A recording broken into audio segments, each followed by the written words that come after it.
You look from your vibrational place of alignment. You see, here's what you must do if you are to be of value to them, and if you are to stay in alignment with who you are. And unless you stay in alignment with who you are, you cannot be of value to them. If you're not connected to this stream, you've got nothing to flow. So the best way to understand is that as you are evaluating or sorting through the contrast, and you see something that you really do not like, some of that stuff will take you to your knees. It is so much that you do not want it. In the degree of knowing what you do not want, you are launching a equal rocket of desire. So by seeing their plight or their suffering, you are asking for their recovery or for their balance or for their well-being. You're launching this rocket, and source becomes a vibrational match to it. In other words, the suffering of the world has created a vibrational reality of such well-being and such proportion we can't even describe it. And it is from that balance of well-being that new ones are being born. But the ones who are here could benefit from this vibrational reality that you are all part of creating. But you've got to be in the vibrational vicinity of it, or you as an individual or as a part of mass consciousness do not realize it. You don't get to let it be part of your experience if you don't believe it, if you don't expect it, if you're not a vibrational match to it. You can't set your radio dial on 101 AM and hear what's being broadcast on 98.7 FM. In other words, the frequencies have to match up. So you can't have your frequency set on poverty in the world or suffering in the world and be part of the flow of the pure positive energy. But here's the thing. You see, source is flowing to all of you, to all of them. There is a river, a stream, a powerful flow of clarity and abundance and well-being going to all of them. The question is, why aren't they letting it in? How is it that they've come to practice thoughts that hold them in a vibrational frequency? And you kind of ought to know that you're practicing thoughts that hold you in that frequency, because these thoughts that are holding you apart from the frequency of alignment feel so awful when you think them, you see. And so the best that you can do for anyone is to thrive in every way you can. And in your thriving, in your holding yourself in alignment, because thriving and alignment are the same thing, as you hold anyone as your object of attention. And this goes to the heart of your question. What can I do? What can I do? You said. When you're tuned in, tapped in, turned on, and you're holding someone as your object of attention, you are flooding pure positive energy all over them. Whether they can receive it or not is not something that you have very much control over. And they're going to look at you and they're going to say, but you're happy and I'm not. I need you to understand my plight. Otherwise you can't help me. And you want to say, if I understand your plight, I will be a vibrational part of your plight, and then for sure I can't help you. But they don't want you to be over there thriving. They want you to be over there suffering with them, because it's all they know. They're not sucking you in because they don't care about you. They're sucking you in because that's the momentum of what they've got going on. So you have to understand how this works. You have to decide if you want to be part of the wellness, if you want to be part of the abundance, if you want to be part of the solution. The vibration of a question and the vibration of an answer are very different frequencies. The vibration of a problem and the vibration of a solution are very different frequencies. So when you tune yourself by focusing upon things that make it easy for you to align, going as general as you need to go in order to align, and then tune into who you really are, and then hold someone as your object of attention.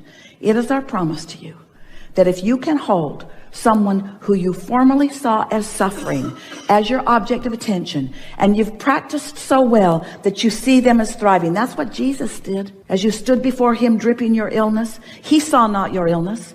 He looked at you and he knew your well-being, and he knew it so powerfully and so clearly that your illness simply could not abide in his vibration. That's why he said, go forth and tell no one. Don't go home and talk about it. You'll talk yourself right back in to the frequency that was disallowing the wellness to begin with, you see. So it feels harsh to you when we say mind your own business. But what we really mean is tend to your own frequency, and then tend to your own frequency, and then. And you'll reach the place where you'll be so consistently filled with this stream of replenishing well-being No depletion happening, just flowing through you, flowing through you, flowing through you. That when you see someone not allowing it, it won't upset your apple cart. It won't throw you off your game. You will be able to know their wellness even in their demonstration of their not wellness, because you know how it works, you see. It's like not one of you stands in front of your faucet. Beautiful faucets in this hotel. Esther was just enjoying them so much. And not one of you stands before your faucet when it's turned off and says, oh,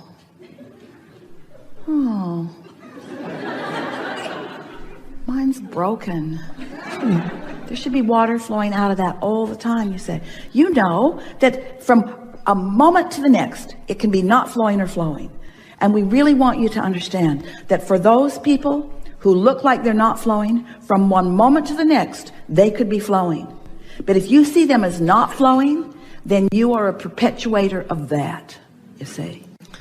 I understand that. I appreciate that response. I think it was really general, wasn't it? Yes. It was really general. So easy to understand. So easy to feel. Not very satisfying, though, was it? It is satisfying. The more specific question is if those people, not whether or not I should or should not remain in my vortex, but if someone who is out of the vortex can physically affect me. But in what case would that be? First of all, they can't even get in your experience unless you're giving your attention to them. Law of attraction will not match you up. So the first question you want to ask is, why is this in my experience? Why is this in my experience? Because I have an active vibration about it. But is there a jungle of different vibrational frequencies that everybody on the planet, is there one, I guess what it comes down to, is there one Earth that we're all kind of in an ecosystem of different vibrational frequencies that are all just in kind of harmony with one another? There are as many different frequencies as there are thoughts. The combinations of thoughts and frequencies is so extraordinary in number that trying to decipher it would drive you crazy. Every thought has a frequency, and every combination of thought has a frequency. But you can understand the frequency of thought in much more simple terms when you think in terms of emotion. Joy has a frequency, and there are a lot of thoughts that line up with that frequency. Despair has a frequency, and there are a lot of thoughts that line up with that frequency. So they pool together. Law of attraction puts them together. But all of those, you see, here's the thing that will help you so much. All of those frequencies, all of those projector of frequencies, all of those transmitters and receivers that are all around you, all of them are irrelevant to you once you remember that there are only two frequencies that are really any of your business. That's the frequency of the source within you and the frequency of your point of attraction right here and now. The reason that we've been talking so much through the years about how all of this works is because we want you to understand your vibrational place in all of this. So we started by talking about law of attraction. Law of attraction says that which is likened to itself is drawn, just like radio signals. So then we began explaining to you that you are launching these rockets and that you are creating a vibrational version of everything that can potentially be a see it, hear it, smell it, taste it, touch it reality. But there's a vibrational version of it first. And that vibrational version of it, we talked about your vortex. You're so kind to us as we wave Esther's arm around and point at this invisible place. Your vortex where who you really are is and everything you want is. And then people began feeling, as they began sensing what they were creating. They began saying things to us, not right out loud, but we heard it from you often. All right, Abraham, I get it. But how do I get my money out of the vortex and into the bank? How do I turn those thoughts, those vibrations into the tangible, into something that I can translate, something that I can realize, something that I can realize? So then we began explaining to you, and this is really what we want you to hear and feel from us right now. You have a point of attraction right here and now. You are emitting a vibration It's the vibration that you're offering. Doesn't matter what you offered yesterday or the day before, although it's likely that what you're doing today is going to be pretty much like what you did yesterday and the day before, because you've got that momentum going. And even though when you went to sleep last night, your momentum stopped, when you woke up, you usually pick up on the thoughts sort of where you left off. So you've got this vibrational offering that you are emitting.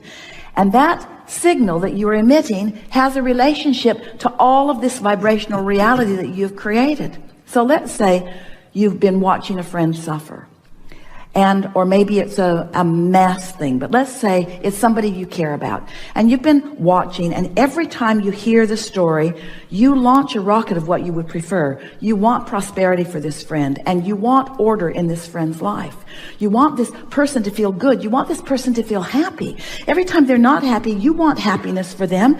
Every time they don't have enough of something they need or want, you want them to have it. So you have, without even knowing you've done it, you have created in your vortex a vibrational version of your friend.